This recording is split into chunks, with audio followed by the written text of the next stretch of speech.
Moro! Mitä äijä? Ei tässä mitään, mitä itse. Mitäs? Kattelee tuota vitu mamua. Voi vittu, se on varmaan jostain saatana Syyriasta tullut tänne. No eikö ne kaikki tuu sieltä? Ja Sale 17. Miten ne kaikki tänne Suomeen tulee?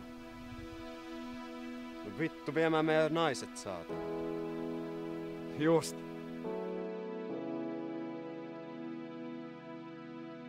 Kato, nyt tulee tappelu. Painu helvettiin tätä Suomesta, et sä tänne kuulu. Hei, mä asutte täällä. Täällä on hyvä sosiaaliraha. Et sä kuule meidän rahoja ota. Hei veli, mä otan teidän rahat, mä voin ottaa teidän naiset, mä voin ottaa teidän työt. Sä et ota mitään muuta kuin turpaas.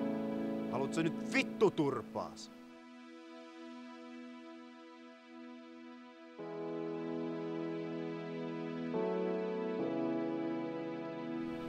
Mitä vittua?